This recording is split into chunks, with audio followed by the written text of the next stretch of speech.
Amantísimo Dios y Padre eterno, te doy gracias por la oportunidad que nos das de servirte, por la oportunidad, Señor, que tenemos de acercarnos ante tu presencia, acercarnos al trono de la gracia y encontrar ese oportuno socorro.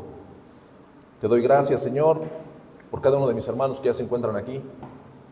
Y te pido, Padre mío, que sea tu Espíritu Santo teniendo el control de este púlpito, que cada uno de los comentarios que salgan de mis labios, Señor, sean guiados por Él, que de ellos salga la verdad y nada más que la verdad. Prepara el corazón, la mente de cada uno de mis hermanos, que tu palabra, Señor, sea expuesta conforme a tu voluntad. Te doy gracias, Padre, porque sé que tú eres bueno, porque para siempre es tu misericordia. Tuya es la gloria, Señor, por todos los siglos. Amén. Vamos a ir a Daniel capítulo 3.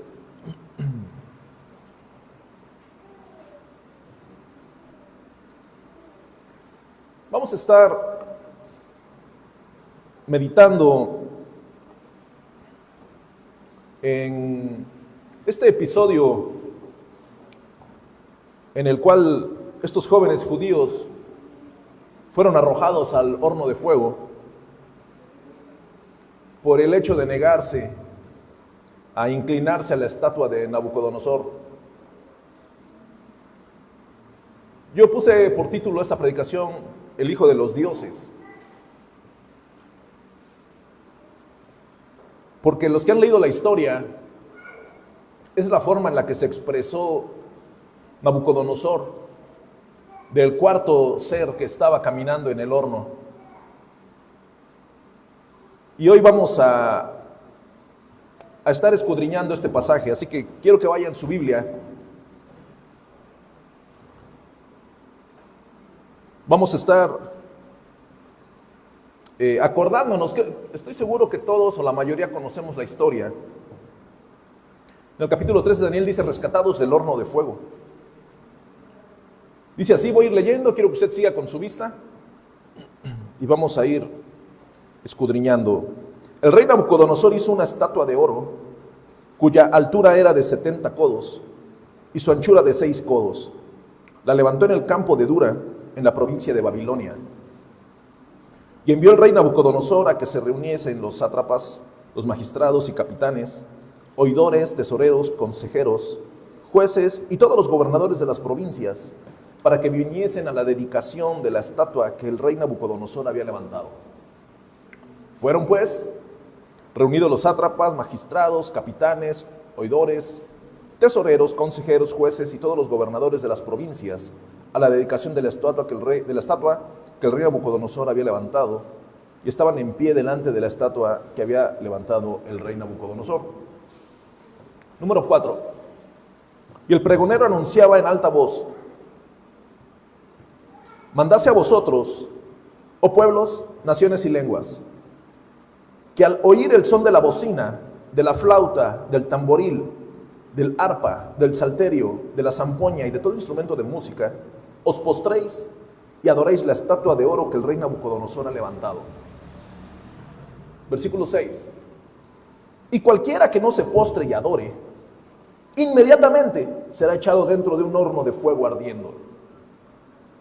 Por lo cual, al oír todos los pueblos el son de la bocina, de la flauta, del tamboril, del arpa, del salterio, de la zampoña y de todo instrumento de música, todos los pueblos, naciones y lenguas se postraron y adoraron la estatua de oro que el rey Nabucodonosor había levantado.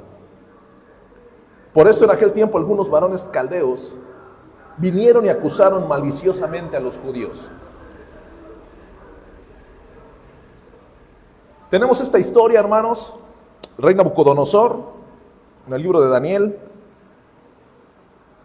un rey sumamente fuerte, sumamente poderoso, el cual había tenido experiencias sobrenaturales en sus sueños, el cual había tenido visiones, un rey el cual en el propósito divino estaba con un protagonismo en la historia de Israel. Este rey, después de que Daniel había interpretado el sueño, en los primeros capítulos, la historia del rey Nabucodonosor solo son 4 capítulos, los primeros 4. En los primeros capítulos él tiene un sueño, Daniel lo interpreta. En el sueño Daniel le dice que había una figura, una estatua muy grande, dice, y esa estatua eres tú, oh rey. Entonces el rey se la creyó y construyó una estatua tal cual. Y después dijo, quiero que todos se postren ante la estatua que yo he hecho. Y el que no se postre, lo arrojaremos a un horno de fuego ardiente. Esa fue la historia. El pueblo de Israel, que estaba en cautiverio en Babilonia, pues tenía solo de dos. O adoraban a la estatua que el rey Nabucodonosor había erguido, o no. Había una opción, era intentar vivir o morir por una causa. En el versículo 6 dice, y cualquiera que no se postre y adore, inmediatamente será echado dentro de un horno de fuego ardiendo. Esto ya estaba hablado, ya no había más.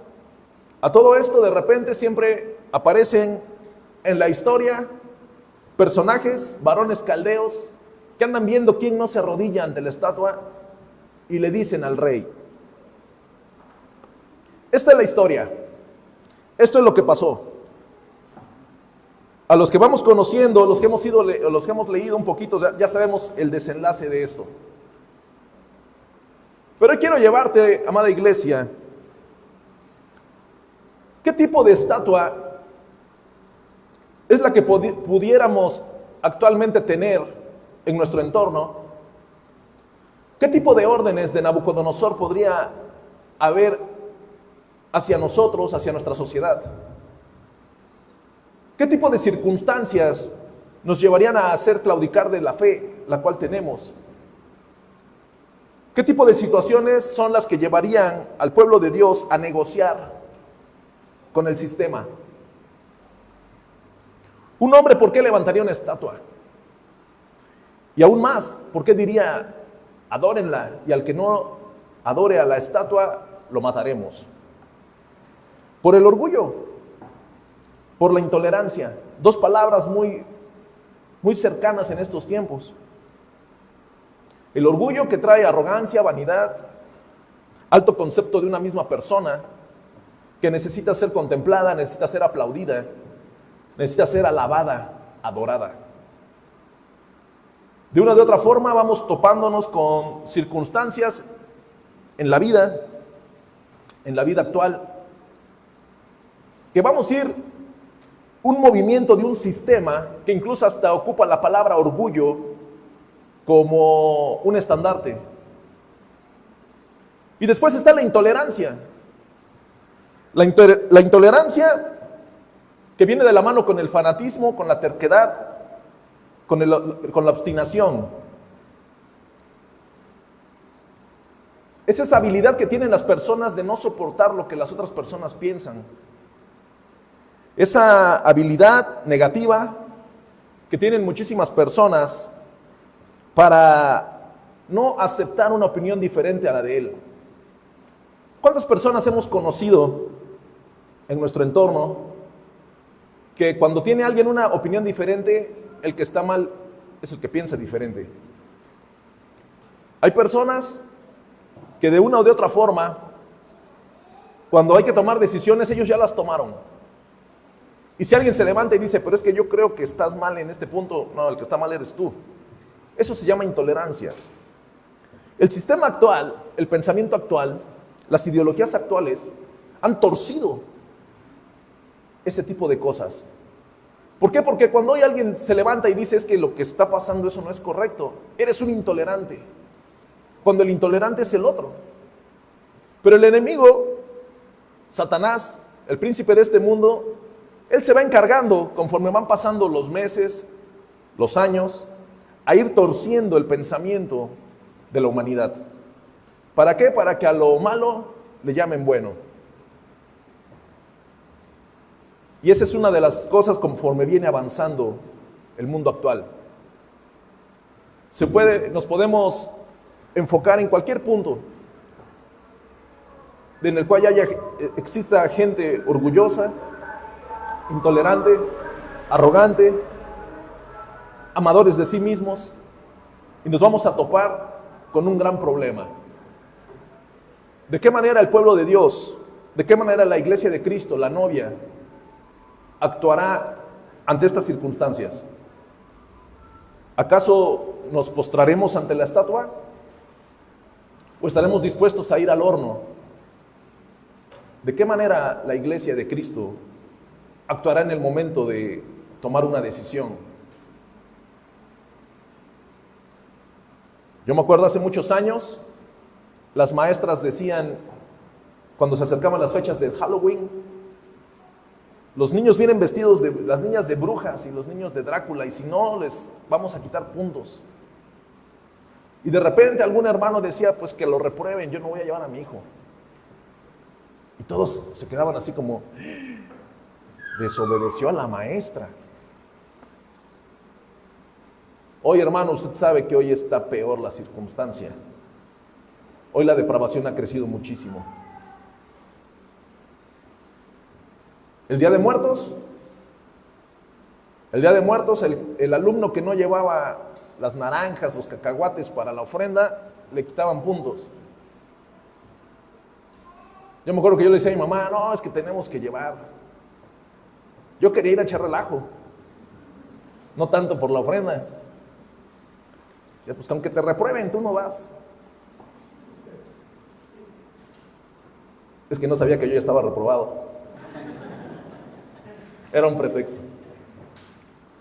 Y había gente que iba, amigos del templo, cristianos, que iban y participaban en el papel cortado, en color naranja y todo eso que pasa en el Día de Muertos. Un adolescente, un niño, pues no sabe cómo explicar eso. Cuando se da uno cuenta que nosotros somos hijos de un Dios que vive, no de un Dios muerto. Pero muchos negocian con este sistema mundano. Y a la negociación con este sistema le vamos a llamar que se postran ante la estatua. ¿De qué manera nosotros actuamos ante este tipo de circunstancias? ¿Nos postraremos o daremos un paso al horno? ¿De qué manera? ¿Cómo estamos en ese rubro? Capítulo 3, versículo 7. Por lo cual, al oír todos los pueblos el son de la bocina, de la flauta, del tamboril, del arpa, del salterio, de la zampoña y de todo instrumento de música, todos los pueblos, naciones y lenguas se postraron y adoraron la estatua de oro que el rey Nabucodonosor había levantado. Por eso en aquel tiempo algunos varones caldeos vinieron y acusaron maliciosamente a los judíos. Hablaron y dijeron al rey Nabucodonosor: Rey, para siempre vive. Estas personas que están dispuestas a acercarse a las figuras de autoridad y hablarles al oído y silbarles cautelosamente: oh rey que vive para siempre. Estamos viendo que una comunidad de hermanos que se reúnen allá por Puerta Chica no están haciendo lo que usted dijo que se hiciera. Versículo 9. Versículo 10. Tú, oh rey, has dado una ley que todo hombre, al oír el son de la bocina, de la flauta, del tamboril, del arpa, del salterio, de la zampoña y de todo instrumento de música, se postre y adore la estatua de oro. Y el que no se postre y adore, sea echado dentro de un horno de fuego ardiendo. Versículo 12. Hay unos varones judíos, los cuales pusiste sobre los negocios de la provincia de Babilonia. Y aquí entra un episodio y un carácter de envidia. ¿Por qué? Porque estos caldeos, les aseguro que querían esas posiciones de administración en Babilonia. Entonces esta era la idea perfecta, el tiempo idóneo, pues para sacudírnoslos, para deshacerse de ellos. Estos a los que tú, oh rey, pusiste sobre los negocios de la provincia de Babilonia, Sadrach, Mesach y Abed-Negó, estos varones, oh rey, no te han respetado. No adoran a tus dioses, ni adoran la estatua de oro que has levantado. Entonces Nabucodonosor dijo con ira y con enojo que le trajesen a Sadrach, Mesach y Abed-Negó. Al instante fueron traídos estos varones delante del rey.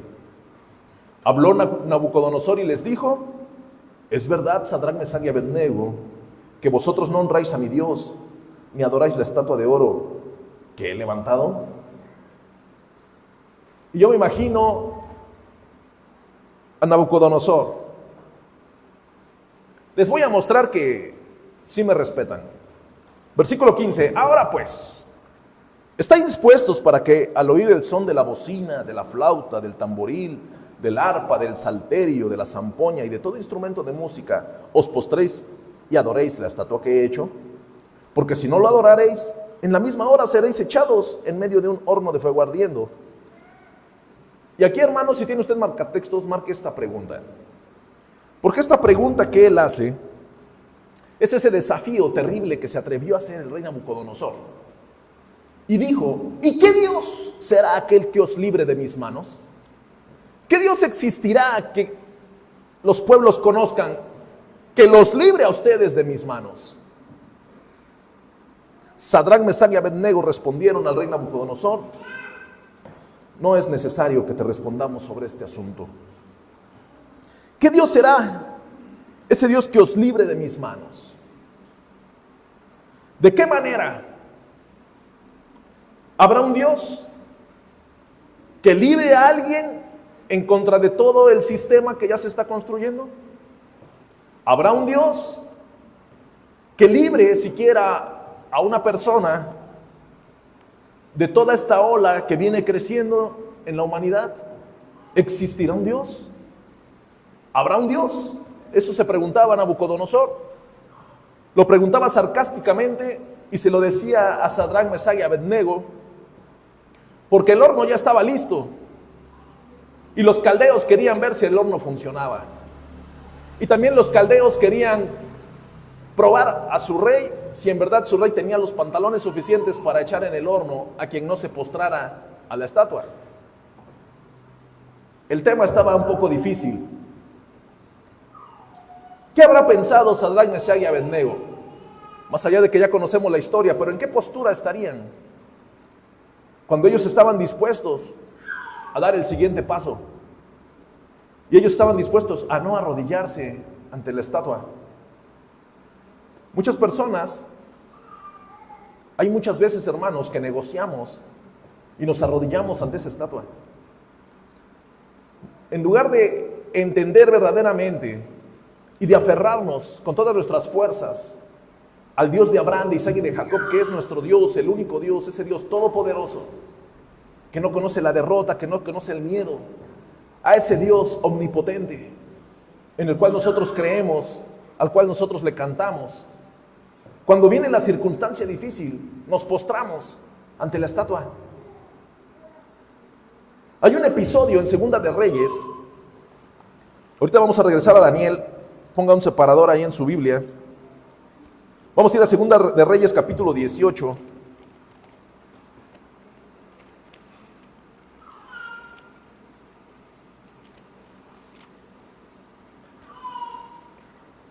En el reinado de Ezequías,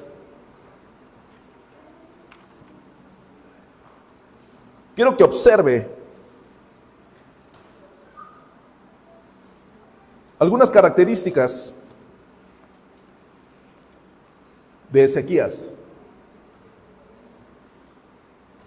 En el tercer año de Oseas, hijo de Ela, rey de Israel, comenzó a reinar Ezequías, hijo de Acaz, rey de Judá. Cuando comenzó a reinar era de 25 años y reinó en Jerusalén 29 años. El nombre de su madre fue Abí, hija de Zacarías. Versículo 3. Hizo lo recto ante los ojos de Jehová, conforme a todas las cosas que había hecho David su padre. Versículo 4. Él quitó los lugares altos y quebró las imágenes. Cortó los símbolos de acera e hizo pedazos la serpiente de bronce que había hecho Moisés, porque hasta entonces le quemaban incienso a los hijos de Israel, y la llamó Nehushtan. En Jehová Dios de Israel puso su esperanza, ni después ni antes de él hubo otro como él entre todos los reyes de Judá. Estamos hablando de una persona, de un rey que se había levantado y que estaba esforzándose por hacer lo correcto. Versículo 6, porque siguió a Jehová y no se apartó de él, sino que guardó los mandamientos que Jehová prescribió a Moisés. ¿Y qué pasó en el 7? ¿Qué es lo primero que dice? Y Jehová estaba con él, y a donde quiera que salía prosperaba. Él se rebeló contra el rey de Asiria y no le sirvió. Hirió también a los filisteos hasta Gaza y sus fronteras desde las torres de las atalayas hasta la ciudad fortificada. Tenemos un rey, Ezequías, el cual en un episodio llega, toma posesión del trono y empieza a hacer lo que conviene, lo que tiene que hacer.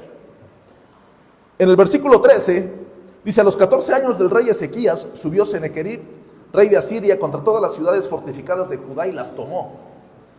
Entonces Ezequías, rey de Judá, envió a decir al rey de Asiria que estaba en Laquis: yo he pecado, apártate de mí y haré todo lo que me impongas. A ver, espérame, ¿quién dijo eso? Ezequías. Ezequías, cuando ve que Senaquerib invade a Judá y está viendo que este nuevo imperio está invadiendo como una marea tremenda el territorio, el rey que había estado haciendo lo correcto, el rey que versículos antes dice Jehová estaba con él, el rey que dice que en Jehová Dios de Israel puso su esperanza y que ni después ni antes que él hubo uno igual que él, este rey Ezequías, le dice al conquistador: yo he pecado, apártate de mí y haré todo lo que me impongas. Cuando ve que viene la fuerza tremenda del ejército y empiezan a invadir, él dobla las manos y se postra ante la imagen.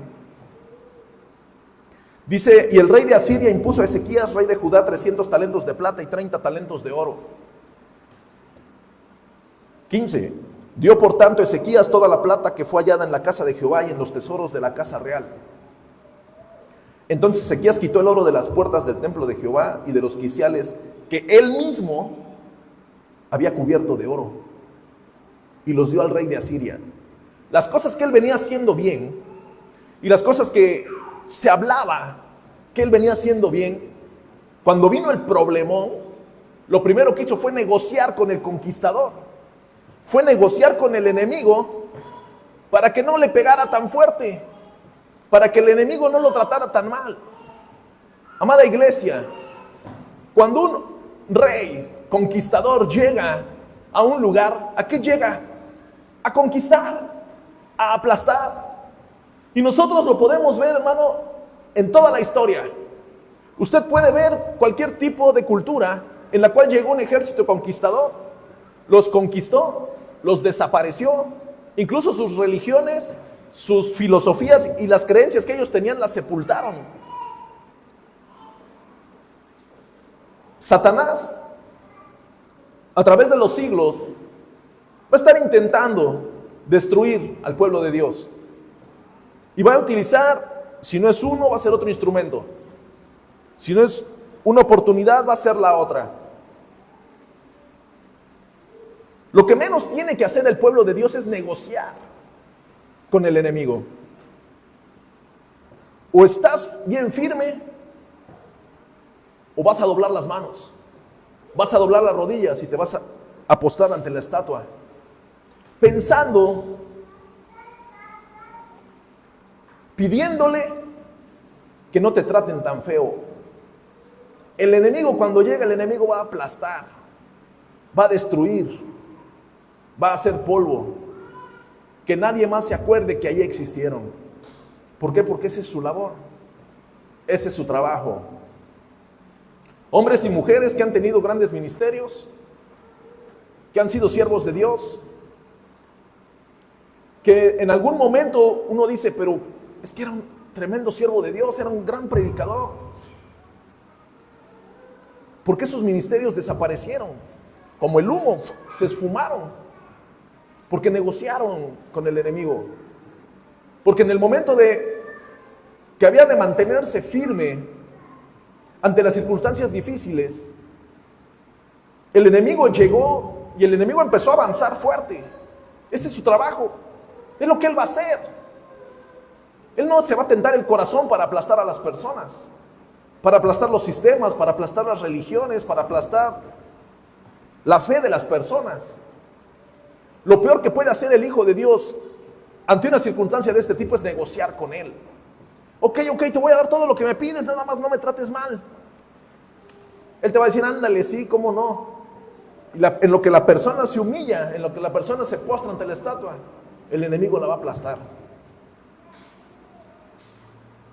Aparentemente en este capítulo de Segunda de Reyes, es a lo que iban. A eso iban. Dice en el versículo más adelante, en el capítulo 18 también, versículo 28. Entonces el Rabsacés se puso en pie y clamó a gran voz en lengua de Judá y habló diciendo, oíd la palabra del gran rey. Y después dice, el rey de Asiria. Así ha dicho el rey. Versículo 29. No os engañe Ezequías, porque no os podrá librar de mi mano. No escuchen al que habla representando a Dios, porque yo los voy a derrotar. 30. Y no os haga Ezequías confiar en Jehová, diciendo, ciertamente nos librará Jehová, y esta ciudad no será entregada en mano del rey de Asiria. Este pregonero, este Rabsacés decía, no le hagan caso. ¿Y sabes qué, hermano? Les estaba hablando en su idioma. Les estaba hablando en la forma en la que conocían. 31. No escuchéis a Ezequías, porque así dice el rey de Asiria, haced conmigo paz, y salid a mí, y coma cada uno de su vid y de su higuera, y beba cada uno de las aguas de su pozo, hasta que yo venga y os lleve a una tierra como la vuestra, tierra de grano y de vino, tierra de pan y de viñas, tierra de olivas, de aceite y de miel, y viviréis y no moriréis. No oigáis a Ezequías, porque os engaña cuando dice, Jehová nos librará. ¿Acaso alguno de los dioses de las naciones ha librado su tierra de la mano del rey de Asiria? El rey, hablando, pensando que era el momento de decirles, a todos los países los he conquistado, y ninguno de los dioses de esos países pudo detenerme. ¿Dónde está el dios de Amat y de Arfat? ¿Dónde está el dios de Sefarbaim, de Jena y de Iba? ¿Pudieron estos librar a Samaria de mi mano? ¿Qué dios de todos los dioses de estas tierras ha librado su tierra de mi mano, para que Jehová libre de mi mano a Jerusalén? El pueblo calló y no le respondió palabra, porque había mandamiento del rey, el cual había dicho, no le respondáis. Entonces Eliaquim, hijo de Hilcías, mayordomo, y Sebna, escriba, y Joa, hijo de Asaf, canciller, vinieron a Ezequías rasgados sus vestidos y le contaron las palabras del Rabsacés. En el momento, Ezequías había negociado, había intentado. La respuesta que le habían dado el rey de Asiria era, a mí me vas a dar esclavos. Es lo que él había dicho. Te vas a volver esclavo de mí, todo tu pueblo, y me servirán. Cuando viene, Ezequías empieza a titubear, se acuerda de que Dios estaba con ellos. Ezequías empieza a acordarse de que verdaderamente el Dios vivo y verdadero estaba de su lado, y empezó a correr la voz. Y el Rabsacés viene y dice, no le crean, porque así como he conquistado a todos los territorios, así conquistaré a Judá. ¿Qué Dios ha venido y ha impedido que yo conquiste a su tierra? Dice más adelante, en el mismo capítulo 19, cuando el rey Ezequías lo oyó, rasgó sus vestidos y se cubrió en cilicio y entró en la casa de Jehová. Y envió a Eliaquim, mayordomo de Sebna, escriba, y a los ancianos de los sacerdotes, cubiertos de cilicio, al profeta Isaías, hijo de Amós. Dice, para que le dijesen, así ha dicho Ezequías, este día es día de angustia, de reprensión y de blasfemia, porque los hijos están a punto de nacer, y la que da a luz no tiene fuerzas. Dice más adelante en el versículo 5, vinieron pues los siervos del rey Ezequías a Isaías, e Isaías les respondió, Así diréis a vuestro Señor, así ha dicho Jehová, no temas por las palabras que has oído, con las cuales me han blasfemado los siervos del rey de Asiria. He aquí pondré yo en él un espíritu y oirá rumor y volverá a su tierra, y haré que en su tierra caiga a espada. La voz de Dios, más adelante en el versículo 15, y oró Ezequías delante de Jehová diciendo, Jehová Dios de Israel, que moras entre los querubines, solo tú eres Dios en todos los reinos de la tierra, tú hiciste el cielo y la tierra. Inclina, oh Jehová, tu oído y oye. Abre, oh Jehová, tus ojos y mira. Y oye las palabras de Sanaquerib, que ha enviado a blasfemar al Dios viviente. Es verdad, oh Jehová, que los reyes de Asiria han destruido las naciones y su tierra, y que echaron al fuego a sus dioses, por cuanto ellos no eran dioses, sino obra de manos de hombres, madera o piedra, y por eso los destruyeron. Ahora pues, oh Jehová Dios nuestro, sálvanos. Te ruego de su mano, para que sepan todos los reinos de la tierra que solo tú, Jehová, eres Dios. Versículo 20. Entonces Isaías, hijo de Amós, envió a decir a Ezequías, así ha dicho Jehová, Dios de Israel, lo que me pediste acerca de Sanaquerib, rey de Asiria, he oído.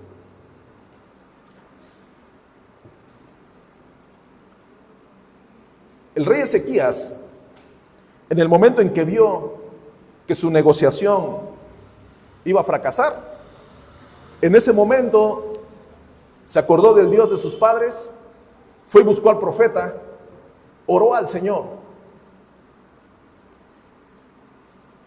Y dice el cierre de este capítulo, versículo 32. Por tanto, así dice Jehová acerca del rey de Asiria, no entrará en esta ciudad, ni echará saeta en ella, ni vendrá delante de ella con escudo, ni levantará contra ella baluarte. Por el mismo camino que vino, volverá, y no entrará en esta ciudad, dice Jehová, porque yo ampararé esta ciudad para salvarla, por amor a mí mismo y por amor a David mi siervo. Y aconteció que aquella misma noche salió el ángel de Jehová y mató en el campamento de los asirios a 185,000. Y cuando se levantaron por la mañana, he aquí que todo era cuerpos de muertos. 36. Entonces Sanaquerib, rey de Asiria, se fue y volvió a Nínive, donde se quedó. Y aconteció que mientras él adoraba en el templo de Nisroch, su dios, Adramelech y Sariezer, sus hijos, lo hirieron a espada y huyeron a tierra de Ararat. Y reinó en su lugar Esar-Adón, su hijo. Cuando Ezequías busca el auxilio del Señor, cuando derrama su corazón y le recuerda al Señor, Señor, escúchame, inclina tu oído, el Señor lo único que manifestó es que nunca los había dejado y que siempre los había tenido en el hueco de su mano. Volvemos a Daniel. Versículo 16. Sadrach, Mesach y Abednego respondieron al rey Nabucodonosor diciendo, no es necesario que te respondamos sobre este asunto. No hay necesidad de que sigamos platicando. He aquí nuestro Dios, a quien servimos, puede librarnos del horno de fuego ardiendo. Y de tu mano, oh rey, nos librará. No hay necesidad de seguir hablando.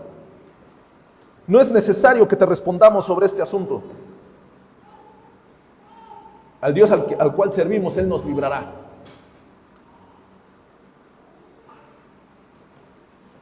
Hay asuntos, amada iglesia, que el enemigo seguirá usando y seguirán creciendo en nuestro entorno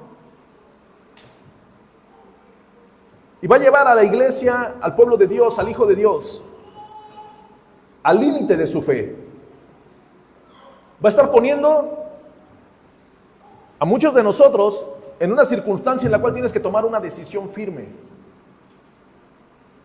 Esas decisiones firmes las tendrás que tomar en tu área moral. Las tendrás que tomar en tu área sexual. Las vas a tener que tomar en las áreas familiares. Las decisiones firmes en las cuales el enemigo estará usando y te llevará al punto de que intentará que tú negocies. Negociar con el enemigo para ver si la cosa se apacigua. Y el enemigo te pondrá todo en bandeja de plata para que tú hagas una negociación. Y te va a decir, lo único que tienes que hacer es postrarte ante la estatua. Lo único que tienes que hacer es postrarte ante esta circunstancia que está pasando. Algo va a pasar. Algo tiene que venir a la vida de la persona para que vea que verdaderamente el Dios de Abraham, de Isaac y de Jacob camina junto con él en el horno. El punto no es, hermano, que Dios te libre del horno. El punto está en que no te va a pasar nada cuando estés adentro del horno. Pero como los cristianos ya sabemos que el horno quema y que el horno es difícil y que en el horno las cosas no son fáciles, muchos de los hijos de Dios a lo que llegamos es a negociar con Nabucodonosor. Y negociamos para evitar pasar por ese proceso. Yo no quiero pasar ese proceso. Entonces mejor negocio con él. Negocio con el enemigo. ¿Por qué? Porque tal vez es la voluntad de Dios de que esa sea la forma. Nos saca de la circunstancia difícil, es Dios.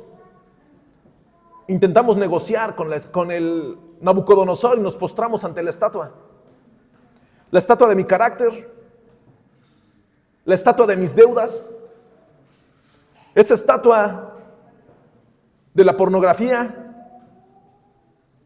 la estatua del adulterio, la estatua de la no sumisión. El hombre se tiene que someter a Cristo y la mujer se tiene que someter al varón.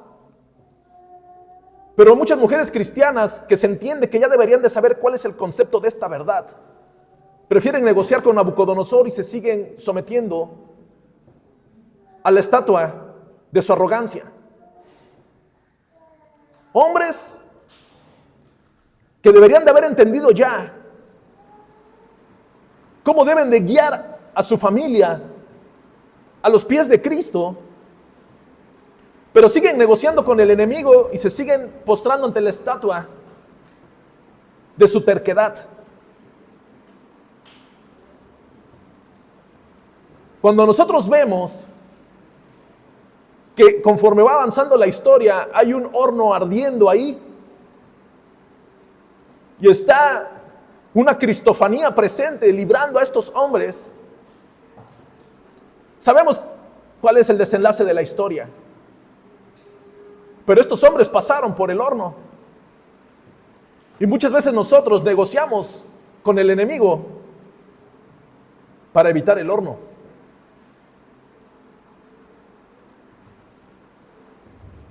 ¿Por qué no escucho amenes?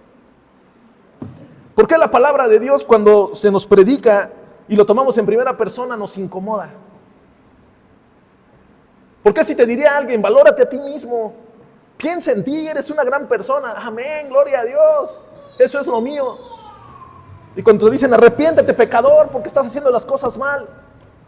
No, es que ese no es el proceso que Dios me ha mandado.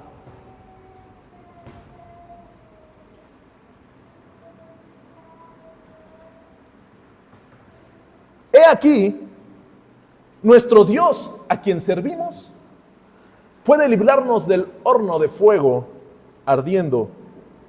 Y de tu mano, oh rey, nos librará. Y aquí vienen, hermanos, tres palabras. Tres palabras las cuales marcan todo el sermón. Tres palabras, una pequeña frase, la cual te vas a llevar a tu casa meditando. Tres palabras de las cuales es muy probable que de nuestro corazón se desgarren lágrimas. El Dios a quien sirvo puede librarme del horno de fuego ardiendo, y aún de tu mano, oh rey, me librará. Versículo 18. ¿Y si no? Observa tu Biblia. ¿Y si no?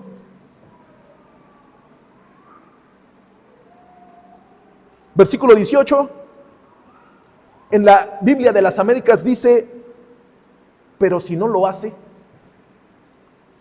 Sadrac, Mesach y Abednego estaban listos a pisar el horno y dijeron: mi Dios, a quien sirvo, me librará del horno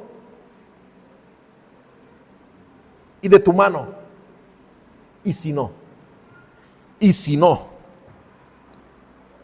En la traducción lenguaje actual dice: pero aún si no, pero aún si no quisiera hacerlo.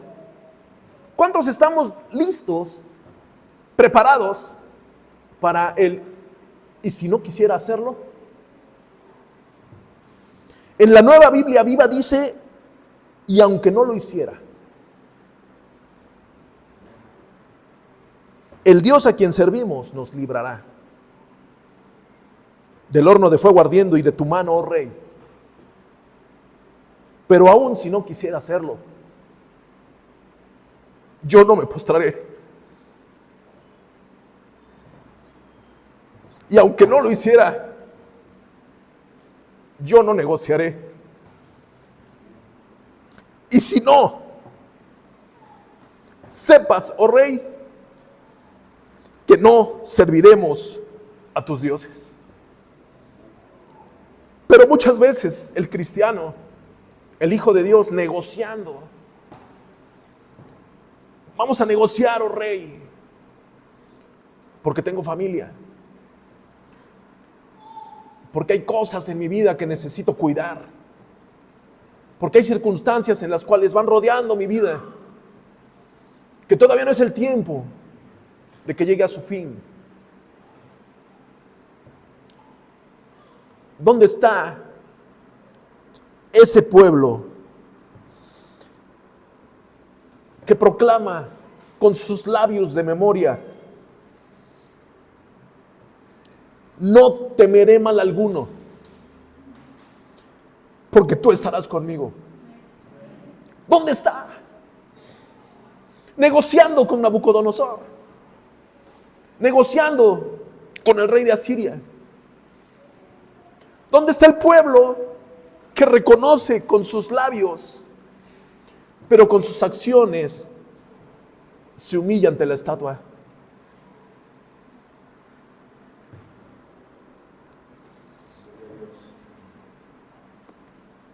Y si no, sepas, oh Rey, que no serviremos a tus dioses. Gracias, bro. Ni tampoco adoraremos la estatua que has levantado. Entonces Nabucodonosor se llenó de ira y se demudó el aspecto de su rostro contra Sadrach, Mesach y Abednego, y ordenó que el horno se calentase 7 veces más de lo acostumbrado. Échenle más leña. Y mandó a hombres muy vigorosos que tenían su ejército, que atasen a Sadrach, Mesach y Abednego para echarlos en el horno de fuego ardiendo. Entonces estos varones fueron atados con sus mantos, sus calzas. Es importante, hermano, observar con qué fueron atados. Yo estaba estudiando y decía un comentario que siempre consulto. Decía: cuando estuvieron en el horno solo fueron quemadas las ataduras. Cuando estaba yo leyendo, no fueron atados con ataduras, no fueron atados con cuerdas, fueron atados con sus ropas. Estos varones fueron atados con sus mantos, con sus calzas, con sus turbantes, con sus vestidos, y fueron echados dentro del horno de fuego ardiendo. Y como la orden del rey era apremiante, o sea, había que estrenar el horno, y lo habían calentado mucho, la llama del fuego mató a aquellos que habían alzado a Sadrach, Mesach y Abednego. Reconocemos la historia. Y estos 3 varones, Sadrach, Mesach y Abednego, cayeron atados dentro del horno de fuego ardiendo. Entonces el rey Nabucodonosor, ¿qué pasó? Se espantó. Y se levantó apresuradamente y dijo a los de su consejo: ¿no echaron a 3 varones atados dentro del fuego? ¿Acaso no echaron a 3 hombres? Ellos le respondieron al rey: es verdad, oh rey, solo 3 echamos. He aquí yo veo 4 varones sueltos que se pasean en medio del fuego sin sufrir ningún daño. Y el aspecto del cuarto es semejante al Hijo de los dioses. el cuarto hombre, la cuarta figura que se pasaba en medio del fuego, que se paseaba en el horno, la cuarta figura, la cual en medio de la circunstancia difícil, cuando estás en tu vida, es la que desata las ataduras con las que tú estás atado. Es Jesús, el Hijo de Dios, el que obra poderosamente y progresivamente en tu vida. El que en medio del horno es el que decide liberarte para su gloria y para su honra, para que por los siglos su nombre sea glorificado. Él es el que entró y desató las ataduras, los amarres. Es el que ha entrado a mi vida en medio de la angustia, en medio de ese horno ardiente.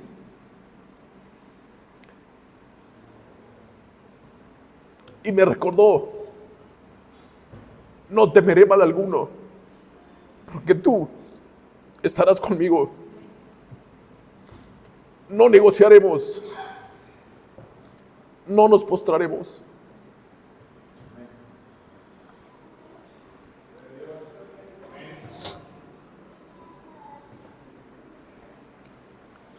Entonces Nabucodonosor se acercó a la puerta del horno de fuego ardiendo, y dijo: Sadrach, Mesach y Abednego, siervos del Dios Altísimo, salid y venid.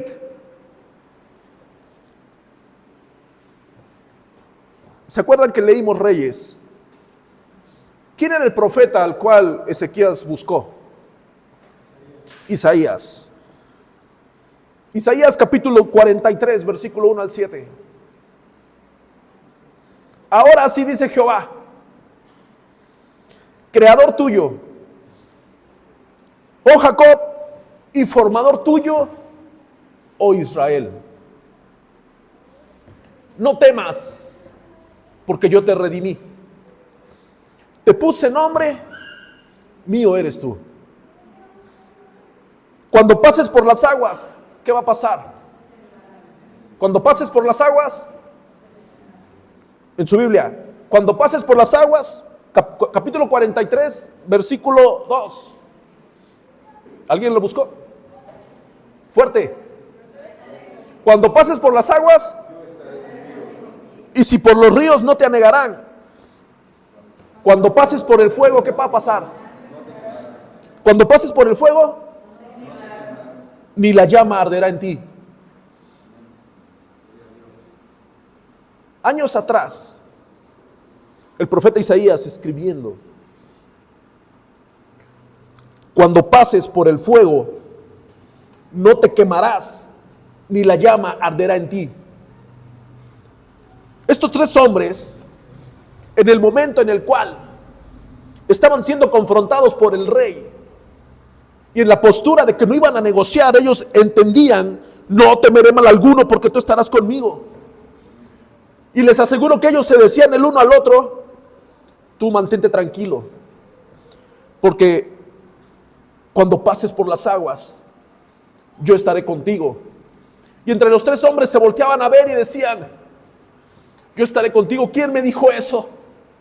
Se los dijo el cuarto hombre: cuando pases por las aguas, yo estaré contigo. Y si por los ríos, no te anegarán. Cuando pases por el fuego, ellos estaban en el fuego. Ellos estaban sintiendo los altos grados del fuego en su piel.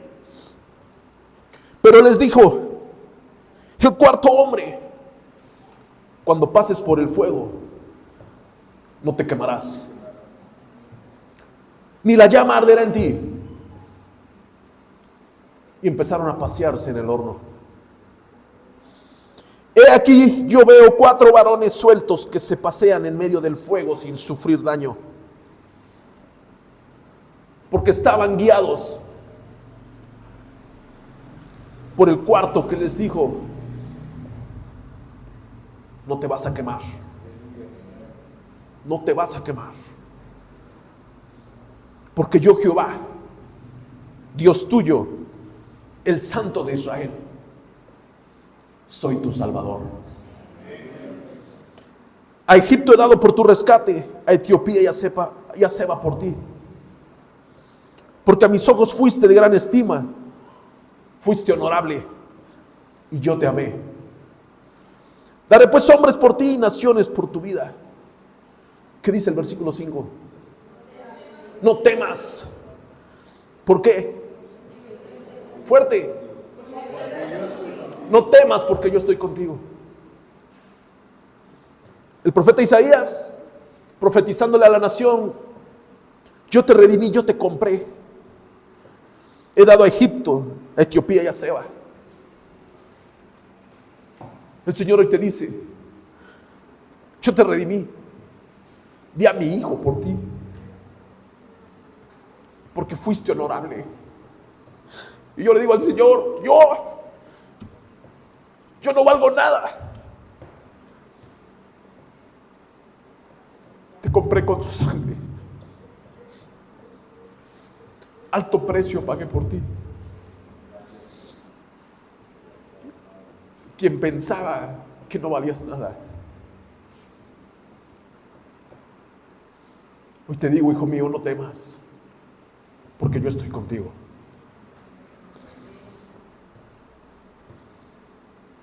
Entonces Nabucodonosor se acercó a la puerta del horno de fuego ardiendo y dijo: Sadrac, Mesach y Abednego, siervos del Dios Altísimo, salid y venid. Entonces Sadrac, Mesach y Abednego salieron de en medio del fuego. Y se juntaron los sátrapas, los gobernadores, los capitanes y los consejeros del rey para mirar a estos varones. Cómo el fuego no había tenido poder alguno sobre sus cuerpos, ni aun el cabello de sus cabezas se había quemado. Sus ropas estaban intactas y ni siquiera olor de fuego tenían. Entonces Nabucodonosor dijo: bendito sea el Dios de ellos, de Sadrac, de Mesach y Abednego, que envió su ángel y libró a sus siervos que confiaron en él y que no cumplieron el edicto del rey y entregaron sus cuerpos antes que servir y adorar a otro Dios que su Dios. Por lo tanto, dijo Nabucodonosor, decreto que todo pueblo, nación o lengua que dijera blasfemia contra el Dios de Sadrac, Mesach y Abednego sea descuartizado y su casa convertida en muladar. Unas versiones dicen: y su casa convertida en basurero. Por cuanto no hay Dios que pueda librar como este. Entonces el rey engrandeció a Sadrac, Mesach y Abednego en la provincia de Babilonia.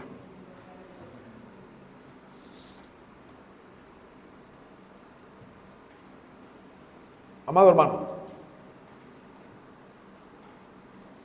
si las circunstancias no han sido fáciles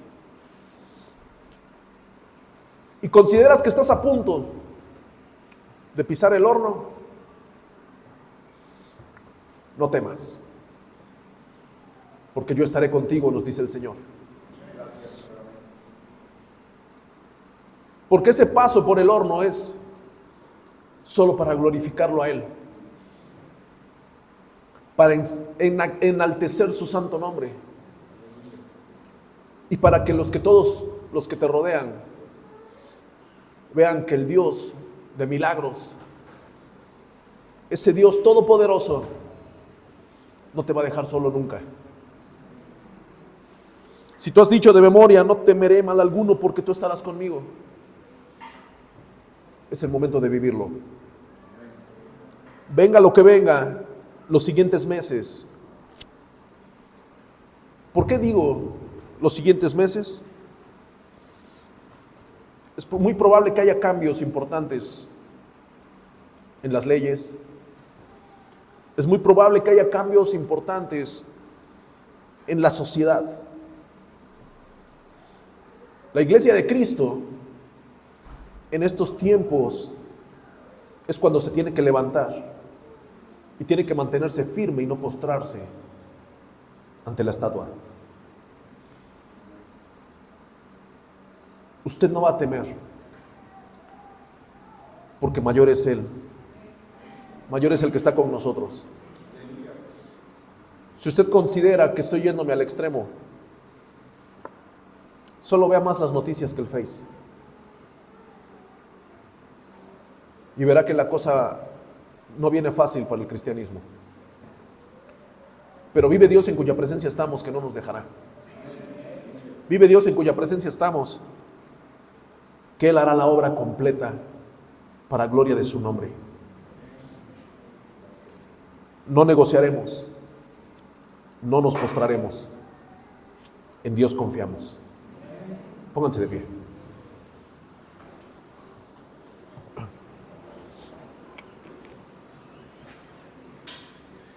Vamos, Señor, te damos gracias por tu palabra.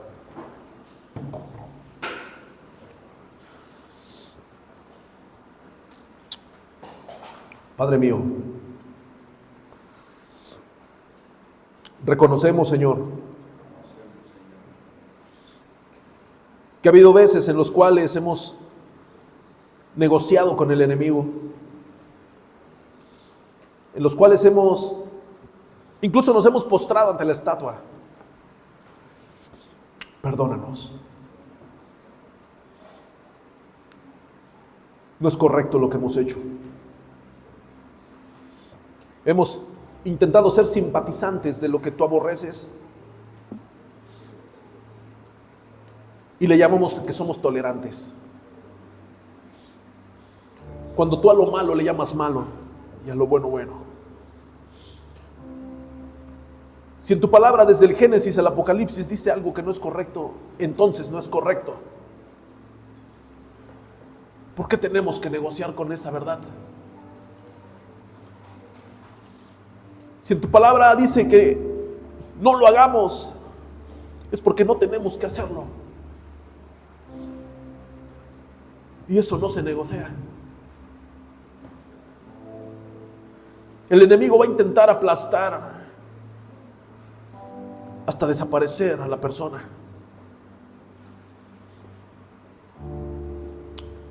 Pero sabemos, oh Dios, que tú nunca nos dejarás. Nunca nos abandonarás. Siempre nos sostendrás. Siempre nos protegerás.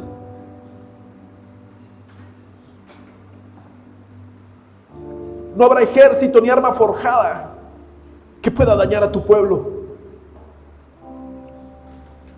No habrá ideología, socialismo, comunismo o cualquier tipo de filosofía diabólica que venga a destruir lo que tú has construido, Señor. Hoy nos acercamos ante ti reconociendo nuestras carencias, reconociendo nuestras faltas. Y te pedimos, oh Dios Todopoderoso, que nos mantengas con las rodillas fuertes, con la espalda derecha, con tu Espíritu haciendo la obra en nosotros, porque no nos postraremos. Me humillaré ante ti, no ante la estatua, porque tú eres mi Salvador, porque tú eres mi Redentor, porque tú me formaste, porque tú me creaste, Señor, porque tú me diste un nombre, porque en medio del horno tú deshiciste mis amarres y no me quemé. Aquí está tu pueblo acercándose ante ti, meditando en tu palabra, porque aún así, aunque tú no quisieras hacerlo, aunque tú no quisieras librarnos,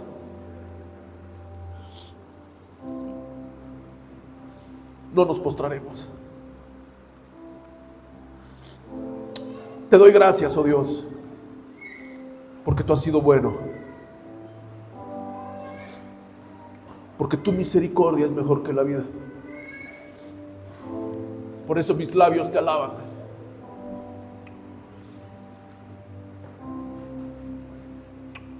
Mi corazón dice de ti: